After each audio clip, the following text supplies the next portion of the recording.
लंबे से होते हैं, वैसा वाला अपीयरेंस हमें इसको लॉन्जिट्यूडनल सेक्शन में कट करने के बाद एंटिस्कॉ सेल्स का मॉर्फोलॉजी देखने मिलेगा। और इसकी सेकेंड मॉर्फोलॉजी में हम जब इसको क्रॉस सेक्शन में कट करेंगे तो हमें उसका आउटलाइक न्यूक्लियाई देखने मिलेगा। ये तो हमने देख लिया एंटिस्कॉ सेल्स। अब इसमें अशॉफ बॉडीज भी बनती है कि इसमें मायोकार्डियम के इन्वॉल्वमेंट में। अब ये अशॉफ बॉडीज़ क्या है, जो हमने देखा कि मायोकार्डियम में ग्रैनुलोमा मतलब क्लस्टर्स ऑफ द सेल्स, बहुत सारे सेल्स का एग्रीगेशन हो गया है। वही जो ग्रैनुलोमा बना है, मायोकार्डियम वाली लेयर में बहुत सारे क्लस्टर्स ऑफ द सेल्स बने, बहुत सारे सेल्स एग्रीगेट हो गए। वही ग्रैनुलोमा अगर प्लाक में कन्वर्ट हो जाए तो हम इसे क्या कहते हैं, अशॉफ बॉडीज़।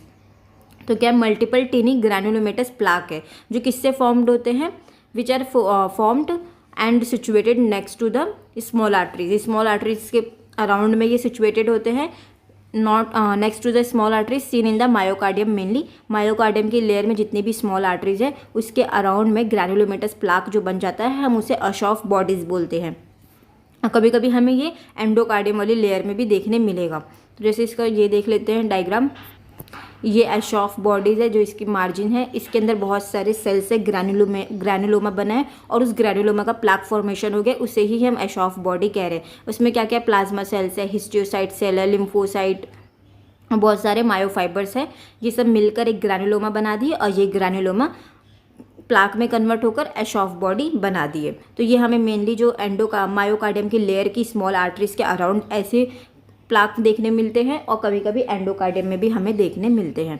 ये हमने पेरिकार्डियम और मायोकार्डियम का इन्वॉल्वमेंट देख लिया। अब हम एंडोकार्डियम मतलब वॉल्व एंडोकार्डियम का इन्वॉल्वमेंट देखते हैं। तो एंडोकार्डियम में मेनली वॉल्स होती है, तो वॉल्स का ही इन्वॉल्वमेंट हम देखेंगे। तो वॉल्व में कौन सी वॉल्व देखेंगे, सबसे पहले मिट्रल वॉल्व। मिट्रल वॉल्व कहाँ प्रेजेंट होती है, ये हार्ट है, हार्ट के दो साइड होते हैं, right side of the heart and the left side of the heart. तो लेफ्ट साइड में जो वॉल्व प्रेजेंट होती है किसके बीच में, लेफ्ट अट्रिया और लेफ्ट वेंट्रिकल के बीच में, लेफ्ट वेंट्रिकल के बीच में कौन सी वॉल्व प्रेजेंट होती है, mitral valve, also called the bicuspid valve. तो उस वॉल्व में इन्वॉल्वमेंट देख रहे हैं हम। तो उस वॉल्व में क्या कंडीशन डेवलप होगी, मिट्रल वॉल्व रिजर्जिटेशन। मिट्रल वॉल्व तो आपको पता है, मतलब जो left side of the heart में लेफ्ट अट्रियम और लेफ्ट वेंट्रिकल के बीच में जो वॉल्व प्रेजेंट है, बाइकस्पिड वॉल्व है, उसे ही हम मिट्रल वॉल्व कह रहे हैं। अब रिजर्जिटेशन वर्ड का मीनिंग होता है बैक फ्लो होना, कोई चीज़ फॉरवर्ड जाने की जगह वो पीछे जा रही है, बैक फ्लो हो रही है। तो मिट्रल वॉल्व ऑब्वियसली हार्ट में क्या फ्लो करता है, ब्लड फ्लो करता है। अब मिट्रल वॉल्व का डैमेज हो गया है, मिट्रल वॉल्व अपना फंक्शन सही से नहीं कर रही, जिसकी वजह से ब्लड रिजर्जिटेट हो रहा है, बैक फ्लो हो रहा है ब्लड का, ब्लड फॉरवर्ड नहीं जा रहा है। तो मिट्रल वॉल्व रिजर्जिटेशन हमें मिट्रल वॉल्व की इन्वॉल्वमेंट में देखने मिलेगा। तो मिट्रल वॉल्व के इन्वॉल्वमेंट से क्या होएगा कि मेनली क्या होता है मिट्रल वॉल्व में, कौन सी चीज़ें होती है कि वो मिट्रल वॉल्व इन्फ्लेम्ड हो जाती है और स्कार्ड हो जाती है, मतलब थिक हो जाती है, सूज जाती है, स्वेलन हो जाती है, इन्फ्लेम्ड हो जाती है, स्कार्ड हो जाती है बहुत टाइम तक। और जब ये मिट्रल वॉल्व ठीक हो जाएगी, मोटी हो जाएगी, स्कार्ड हो जाएगी, तो ऑब्वियसली सही से ब्लड फ्लो नहीं करेगा, ब्लड की लीकिंग होगी, वो वॉल्व नैरो हो जाएगी, उसका जो पैसेज ऑफ एरिया है वो नैरो हो जाएगा और उसकी वजह से लीकिंग ऑफ ब्लड होएगा और हार्ट में वर्क ओवरलोड बढ़ेगा। इसलिए हार्ट को अपना फंक्शन करने के लिए और ज़्यादा प्रेशर लगाना पड़ेगा। और ये जो मिट्रल वॉल्व रिजर्जिटेशन है, ये बहुत जल्दी नहीं देखने मिलता है, ये बहुत ज़्यादा क्रॉनिक टाइम, बहुत ज़्यादा ग्रेजुअल डेवलप होती है, बहुत ज़्यादा टाइम लगता है इसे, it may takes the year to develop. और इसमें रिजल्ट में हार्ट फेलियर भी हो सकता है। नॉर्मली जो मिट्रल वॉल्व होती है, मिट्रल मतलब बाइकस्पिड वॉल्व, ये मिट्रल वॉल्व में 2 कस्प होते हैं, ये 2 कस्प होते हैं, ये 2 कस्प होते हैं, मतलब बाइकस्पिड वॉल्व है, 2 लीफलेट है, ये 1 एंड ये 2। तो ये जो नॉर्मल ये ऐसा दिखता है, लेकिन जब इसमें स्कारिंग हो जाएगी, ये इन्फ्लेम्ड हो जाएगी, स्वेलन हो जाएगी, थिकेंड हो जाएगी, तो ये हमें ऐसा देखने मिलेगा। मैं इसे डायग्राम के थ्रू दिखाती हूँ। ये मिट्रल वॉल्व स्कार्ड हो गई है, इन्फ्लेम्ड हो गई है, क्यों, रिमेटिक हार्ट डिजीज में। और इसमें जैसे फिश का मुंह नहीं होता है, फिश माउथ लाइक अपीयरेंस हमें मिट्रल वॉल्व में देखने मिलेगा। हमने मिट्रल वॉल्व का इन्वॉल्वमेंट देख लिया, अब हम आयोटिक वॉल्व का इन्वॉल्वमेंट देखते हैं। तो आयोटिक वॉल्व में भी रिजर्जिटेशन होगा, आयोटिक वॉल्व के भी थ्रू आगे ब्लड पंप नहीं होगा, रिजर्जिटेट होगा, बैक फ्लो होगा, फॉरवर्ड ब्लड नहीं जाएगा। तो नॉर्मल आयोटिक वॉल्व ऐसे क्लोज हो जाती है, लेकिन अगर उसमें प्रॉब्लम होगी तो आयोटिक वॉल्व भी सही से क्लोज नहीं हो पाएगी, इनएडिक्वेट क्लोजर होगा। तो आयोटिक वॉल्व में क्या होगा, वो भी स्कार्ड हो जाएगी, थिकेंड हो जाएगी, वो भी इन्फ्लेम्ड हो जाएगी, जिसकी वजह से बैक फ्लो होगा ब्लड का लेफ्ट वेंट्रिकल से और हार्ट फेलियर हो जाएगा। जैसे ये हार्ट है, हार्ट का ये राइट साइड है एंड ये लेफ्ट साइड है, राइट में ये राइट अट्रियम है, ये राइट वेंट्रिकल, ये लेफ्ट अट्रियम एंड ये लेफ्ट वेंट्रिकल। तो लेफ्ट वेंट्रिकल से आपको पता है कि आयोटा निकलती है, आयोटा क्या काम करती है, लेफ्ट वेंट्रिकल से ऑक्सीजनेटेड ब्लड, प्योर ब्लड को पूरे बॉडी में सप्लाई करती है। आयोटा के अंदर ऑब्वियसली कौन सी वॉल्व होगी, आयोटिक वॉल्व होगी, तो ये इसके अंदर की हो गई आयोटिक वॉल्व। अब आयोटिक वॉल्व में रिजर्जिटेशन हो रहा है, आयोटिक वॉल्व का इन्वॉल्वमेंट है, ये आयोटिक वॉल्व थिक हो गई है, इन्फ्लेम्ड हो गई है, स्कार्ड हो गई है, इस वजह से इधर से ब्लड आगे पंप नहीं हो पा रहा है, आयोटिक वॉल्व सही से क्लोज नहीं हो पा रही है। तो जब बंद नहीं होएगा कोई गेट तो वापस वो पीछे उसका फ्लो होएगा, तो यहाँ से ब्लड आगे नहीं जा पा रहा है, तो back flow of the blood obviously left ventricle में आएगा और उसके जैसे हार्ट का फेलियर देखने मिलेगा। तो आयोटिक वॉल्व इन्वॉल्वमेंट और मिट्रल वॉल्व का इन्वॉल्वमेंट हमने देख लिया। अब कॉर्डे टेंडिने का इन्वॉल्वमेंट देखते हैं। तो ये इसमें समटाइम्स हमें देखने मिलता है इसका इन्वॉल्वमेंट, तो इसमें ऐसे हो जाता है, ये कॉर्डे टेंडिने मसल्स का इन्वॉल्वमेंट है। अब हम वॉल्व का भी इमेज देख लेते हैं कि नॉर्मली ये हो गई आयोटिक वॉल्व, या सॉरी ये नॉर्मल मिट्रल वॉल्व हो गई, मतलब बाइकास्पिड वॉल्व हो गई, ये इसमें स्कारिंग हो गई, ठीक हो गई, तो ये सही से क्लोज नहीं हो पाएगी, तो ये मिट्रल वॉल्व का इन्वॉल्वमेंट हमने देख लिया। अब नॉर्मल आयोटिक वॉल्व ऐसे 3 कस्प की होते हैं, 3 लिफलेट होते हैं, लेकिन इसमें भी इन्फ्लेमेशन हो गई, स्वेलन हो गई, इन्फ्लेम्ड हो गई, ठीक हो गई, मोटी हो गई, तो इसका भी सही से क्लोजर नहीं हो पाएगा, ना ओपन सही से होगी ना क्लोज सही से होगी। हमने वॉल्व का इन्वॉल्वमेंट देख लिया। अब हम इसे जॉइंट का इन्वॉल्वमेंट देखते हैं। हार्ट में मेनली हमने हार्ट की तीनों लेयर पेनकार्डाइटिस का इन्वॉल्वमेंट देख लिए, वॉल्व्स में मिट्रल वॉल्व, आयोटिक वॉल्व और कॉर्डे टेंडिनी का इन्वॉल्वमेंट देख लिए। अब हम जॉइंट का इन्वॉल्वमेंट देखते हैं। तो ये एक जॉइंट को इन्वॉल्व नहीं करता है, बहुत सारे जॉइंट को इन्वॉल्व करता है। अब बॉडी में हमारे 2 जॉइंट होती है, एक बड़ी जॉइंट होती है, छोटी जॉइंट होती है। तो मेनली ये जो जॉइंट का इन्वॉल्वमेंट रूमेटिक हार्ट डिजीज में होता है, तो लार्ज जॉइंट को इन्वॉल्व करता है। तो लार्ज जॉइंट कहाँ की, अपर एंड लोअर एक्सट्रीमिटीज़ की, जो हाथ और पैर की बड़ी बड़ी जॉइंट होती है, लार्ज जॉइंट होती है। स्मॉल जॉइंट को ये नहीं अफेक्ट करता है। उन इस लार्ज जॉइंट में इसमें इन्वॉल्वमेंट देखने मिलता है, और माइग्रेटरी टाइप का होता है कि अगर एक जॉइंट का इन्वॉल्व है तो अदर दूसरे जॉइंट का भी इन्वॉल्वमेंट हमें देखने मिलता है। तो ये माइग्रेट होता है, रेडिएट होता है। एक जॉइंट का इन्वॉल्वमेंट है, कुछ टाइम बाद दूसरी जॉइंट का भी इन्वॉल्वमेंट देखने मिल जाएगा। तो इसे हम क्या कहते हैं, migratory poly arthritis. Poly means many, मतलब इसमें बहुत सारी जॉइंट का इन्वॉल्वमेंट है। ऑब्वियसली जब एक जॉइंट का इन्वॉल्वमेंट होगा तो बहुत सारी आगे भी जॉइंट माइग्रेट करके इन्वॉल्व करेगी। और आर्थराइटिस मतलब जॉइंट का इन्फ्लामेशन हो जाना। फिर स्किन की लेयर में देखते हैं कि मतलब स्किन के इन्वॉल्वमेंट में क्या देखने मिलता है हमें। स्किन में मैक्यूल्स बन जाते हैं, जिसे हम क्या कहते हैं, इरिथमा मार्जिनेटम। तो इरिथमा मार्जिनेटम में क्या होता है कि जो इनर आर्म होता है, जिसे हम अंडर आर्म्स कहते हैं, inner side of the arm में एक्सटेंसर जो आर्म्स है उसके एक्सटेंसर सरफेस में, और ट्रंक मतलब जो थोरैसिक कैविटी वाला पार्ट है, जो हमारे बॉडी का थोरैसिक केज वाला पार्ट है, उस वाले पार्ट में मैक्यूल्स बन जाते हैं, रैशेस आ जाते हैं। उस कंडीशन को हम क्या कहते हैं, इरिथमा मार्जिनेटम। और ये कैसे रहते हैं, ईचिंग नहीं करते, नॉन ईचिंग टाइप के रहते हैं। पेशेंट में ईचिंग की कंप्लेंट नहीं रहेगी, और इसमें स्नेक लाइक इन्वॉल्वमेंट रहेगा। जैसे सांप ऐसे लंबा सा होता है ना, तो वैसे ही इन्वॉल्वमेंट रहेगा। इसे मतलब जैसे लंबे से जैसे मैक्यूल्स बने रहेंगे, स्नेक लाइक मैक्यूल्स बनेंगे, नर्व का इन्वॉल्वमेंट होगा। तो जैसे इसको इमेज के थ्रू देखते हैं, ये स्किन का इन्वॉल्वमेंट है, जिसे हम क्या कह रहे हैं, इरिथमा मार्जिनेटम। मतलब ये इसकी मार्जिन से ऐसे देखने मिलेगी सर्कुलर में। और ये कहाँ का इन्वॉल्व करेगा, extensor surface of the arms, and ये क्या होगा, थोरैसिक कैविटी वाले जो पार्ट में स्किन वहाँ वाली मसल में, मतलब ट्रंक में, या ऐसे रैशेस, ऐसे मैक्यूल्स हमें देखने मिलेंगे। तो हमने स्किन देख लिया। हार्ट में क्या देख लिया, वाल्वुलाइटिस, वॉल्व में इन्फ्लामेशन हो रहा है, वॉल्व का इन्वॉल्वमेंट हो रहा है। पेनकार्डाइटिस, हार्ट की जितनी भी लेयर है, तीनों लेयर का इन्वॉल्वमेंट हो रहा है। हार्ट हो गया, स्किन हो गया। जॉइंट में हमने क्या देखा कि मेनली लार्ज जॉइंट को अफेक्ट करता है, माइग्रेटरी टाइप का रहता है। अगर एक जॉइंट में इन्वॉल्व होगा तो नेक्स्ट आगे की और भी जॉइंट को भी कवर कर लेगा। तो मेनली अपर एक्सट्रीमिटीज़ और लोअर एक्सट्रीमिटीज़ की लार्ज जॉइंट को अफेक्ट करता है, जिसे हम क्या कहते हैं, माइग्रेटरी पॉलीआर्थराइटिस। जॉइंट देख लिया, स्किन देख लिया, हार्ट देख लिया। अब नेक्स्ट इन्वॉल्वमेंट हम किसका देखेंगे, सबक्यूटेनियस नोड्यूल्स का।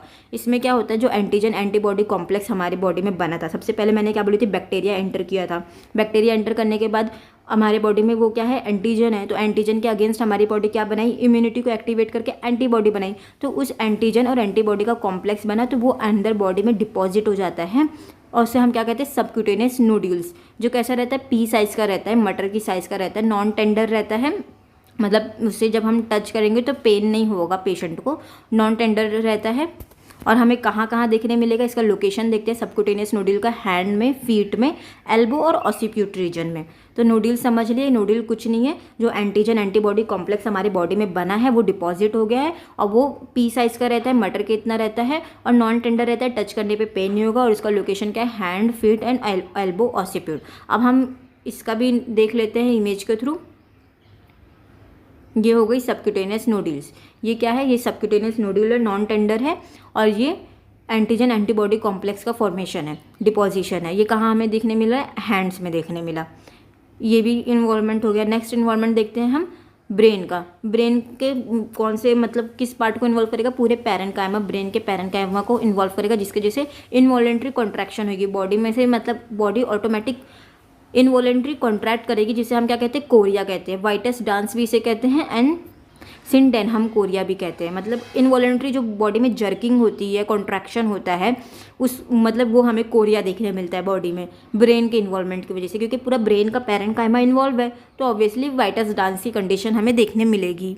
मेनली हमें कहाँ देखने मिलता है, हेड में और अपर एक्सट्रीमिटीज़ में के में, मतलब हेड और अपर एक्सट्रीमिटीज़ के पार्ट में इनवॉलेंट्री मूवमेंट्स हमें देखने मिलती है ब्रेन के इन्वॉल्वमेंट की वजह से।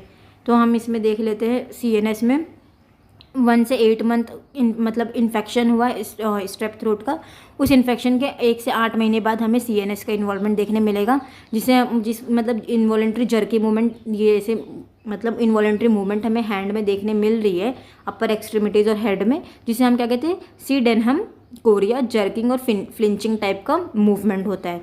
हार्ट का देख लिए, ब्रेन का इन्वॉल्वमेंट, स्किन का इन्वॉल्वमेंट, जॉइंट का इन्वॉल्वमेंट भी देख लिए हम। एंड अब देखते हैं कॉन्स्टिट्यूशनल क्या देखने मिलता है। इन जनरल हाई फीवर रहेगा, मलेज एंड फटीग की कंडीशन रहेगी।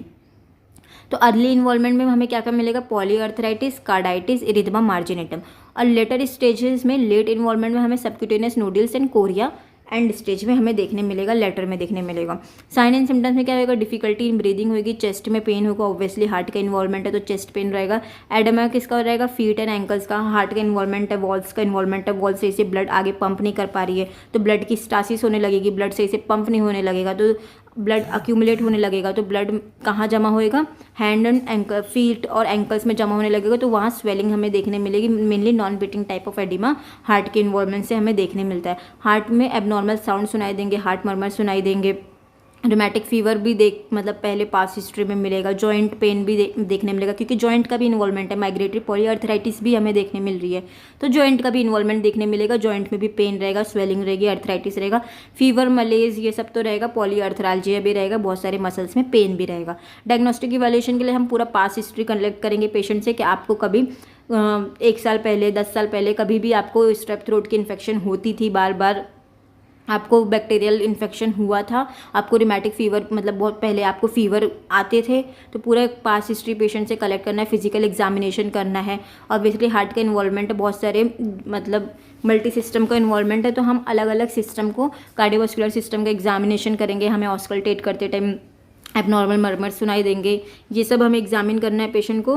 थ्रोट स्वैब लेगा, थ्रोट को कल्चर करना है। ECG में हमें क्या फाइंडिंग मिलेगी, मतलब PR इंटरवल हमें बहुत ज़्यादा लंबा मिलेगा। ECG को भी अगर समझना है तो उसका भी लेक्चर अच्छे से देख सकते हैं कि ECG को हम रीड कैसे करते हैं और उससे डायग्नोसिस कैसे बनाते हैं। तो रोमैटिक हार्ट डिजीज़ में जो PR इंटरवल होता है वो हमें बहुत ज़्यादा लंबा मिलेगा। जैसे ब्लड टेस्ट कराएंगे तो उसमें C reactive protein obviously increase मिलेगी, क्योंकि इन्फ्लामेशन की प्रोसेस हो रही है, तो C रिएक्टिव प्रोटीन हमें बड़ा मिलेगा। ESR बड़ा मिलेगा, क्योंकि बैक्टीरियल इन्फेक्शन हुआ है, इन्फेक्शन की वजह से हमें ESR बड़ा मिलेगा। एंटी स्ट्रेप्टोलाइसिन एंटीबॉडी मतलब ASO एंटी स्ट्रेप्टोलाइसिन एंटीबॉडी, ये वाला सीरम, ये वाला मार्कर हमें ब्लड टेस्ट में बहुत ज़्यादा इंक्रीज मिलेगा। कौन सा, ASO।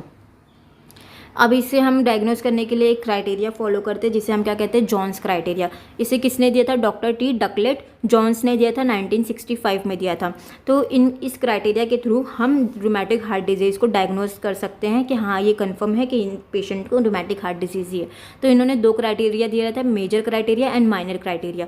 तो मेजर क्राइटेरिया में इन्होंने कौन कौन से सिम्टम्स को रखा था, कार्डाइटिस रहेगा, तो मतलब हार्ट की लेयर में इन्फ्लामेशन होएगा, तो हम इसे मेजर क्राइटेरिया में रखेंगे। पॉलीआर्थराइटिस, बहुत सारे अगर जॉइंट का इन्वॉल्वमेंट रहेगा, कोरिया, जर्किंग मूवमेंट भी हमें मिलेगी, इरिथमा मार्जिनेटम अगर हमें स्किन में मिलेगा, और सबक्यूटेनियस नोड्यूल भी अगर हमें स्किन में मिलेंगे। इतने सारे सिम्टम्स हम मेजर क्राइटेरिया में रखते हैं।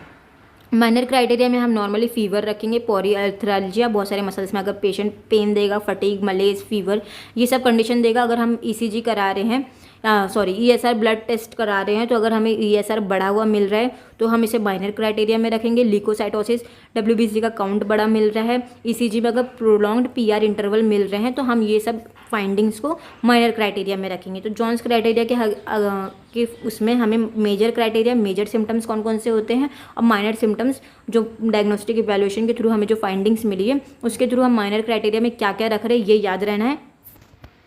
जॉन्स क्राइटेरिया के अकॉर्डिंग अगर दो मेजर सिम्टम्स इन जनरल समझ लेते, पैनकार्डाइटिस और पॉलीआर्थराइटिस, ये दो मेजर सिम्टम्स, या फिर एक माइनर सिम्टम्स में हम क्या ले लेते हैं, फीवर ले लेते हैं। ऐसे सिम्टम्स अगर प्रेजेंट है तो मतलब हम डायग्नोस कर देते हैं कि इस पेशेंट को, इस पर्सन को रिमेटिक हार्ट डिजीज़ है। कंफर्मेशन डायग्नोसिस हमारी बन जाती है।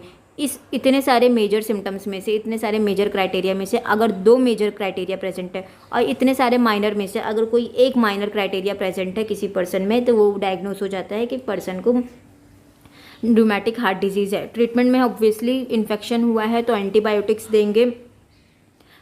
क्यों देंगे? क्योंकि बैक्टीरियल इन्फेक्शन हुआ है, तो स्ट्रेप्टोकोकल इन्फेक्शन को ट्रीट करने के लिए लॉन्ग टर्म एंटीबायोटिक हमें देंगे। कॉर्टिकोस्टेरॉइड्स और एनजेड्स देंगे, non steroidal anti inflammatory drug देंगे, क्योंकि इन्फ्लामेशन की भी प्रोसेस बॉडी में हो रही है तो उसे कम करने के लिए। अब मतलब ब्लड ठीक हो रहा है क्योंकि ब्लड आगे पंप नहीं हो पा रहा है, वॉल्व का इन्वॉल्वमेंट है, तो वॉल्व आगे ब्लड अच्छे से पंप नहीं कर पा रही है, तो ब्लड की स्टासिस हो रही है, ब्लड थिक हो रहा है, अक्यूमुलेट हो रहा है, तो उसके लिए ब्लड थिनर्स वाली मेडिसिन देंगे कि स्ट्रोक ना हो जाए बॉडी में। हार्ट का सर्जरी करेंगे क्योंकि अगर हार्ट का वॉल्व इन्वॉल्व है तो वॉल्व को ट्रीट करने के लिए सर्जरी, रिपेयर करवाएंगे, रिप्लेस कराएंगे डैमेज वॉल्व को। एनाल्जेसिक्स देंगे। कॉम्प्लिकेशन क्या है, पांडा से याद रखना है, पीडियाट्रिक्स बच्चों में कॉम्प्लिकेशन हो सकते हैं, ऑटोइम्यून डिजीज़ हो सकती है, neuropsychiatric disorder associated with the streptococci, ये इसका कॉम्प्लिकेशन याद रखना है पांडा से।